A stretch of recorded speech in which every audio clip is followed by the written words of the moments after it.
మనందరం దేవాలయాలకి వెళ్ళినప్పుడు ఆ భగవంతుణ్ణి ప్రార్థించి ప్రదక్షిణలు చేస్తుంటాం. అయితే ఈ ప్రదక్షిణలు చేయడం వెనుక ఉన్న ఆంతర్యం ఏమిటి, అలాగే ప్రదక్షిణల యొక్క ప్రాముఖ్యత ఏంటో తెలుసుకుందామా? దేవాలయం సాక్షాత్తు ఒక శక్తి కేంద్రం. దేవతామూర్తి యొక్క విగ్రహాన్ని ప్రతిష్ఠించే ముందు అనేక మంత్రశక్తులు ఆ విగ్రహమూర్తి కింద నిక్షిప్తం చేస్తారు. కనుక దేవతామూర్తి యొక్క విగ్రహం చుట్టూ అనేక శక్తి తరంగాల ప్రవాహం జరుగుతూ ఉంటుంది.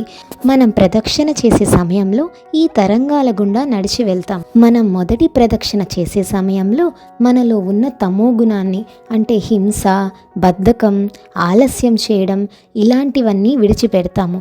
అదే మనం రెండో ప్రదక్షిణ చేసే సమయంలో మనలో ఉన్న రజోగుణాన్ని, ఇతరుల మీద కక్షలు పెంచుకోవడం, పంతాలు, పట్టింపులు వంటివన్నీ విడిచిపెడతాం.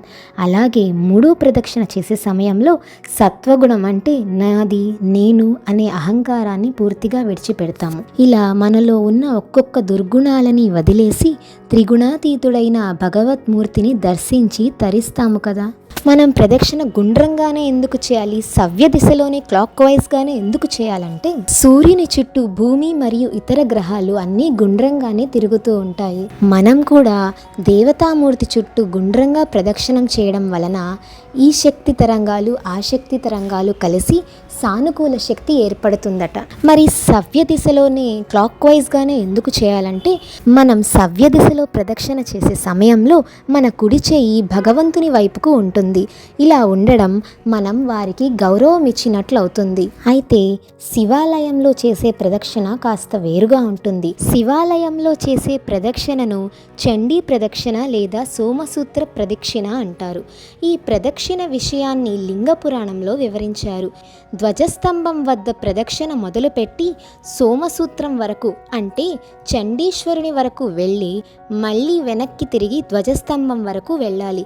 ఇలా చేస్తే ఒక్క ప్రదక్షిణ చేసినట్లు అవుతుంది. మనం ఏ దేవాలయాల్లో ప్రదక్షిణం చేసేటప్పుడు కూడా ఆగ మేఘాల మీద తొందరపాటుగా తిరిగేయడం సబబు కాదు. నిదానంగా దైవనామస్మరణ చేస్తూ ప్రదక్షిణం చేయడం వలన ఆ దేవతామూర్తి నుండి వెలువడే సానుకూల శక్తిని, అదే పాజిటివ్ ఎనర్జీని మనం ఆకర్షించవచ్చు. మనం ఎన్ని ప్రదక్షిణలు చేశామనే దానికన్నా ఎంత శ్రద్ధ భక్తులతో చేశామన్నదే ముఖ్యం. ఈసారి దేవాలయాలకు వెళ్ళినప్పుడు హడావిడిగా కాకుండా నెమ్మదిగా ఆ దైవాన్ని మనసులో తలుచుకుంటూ ప్రదక్షిణ చేద్దాం.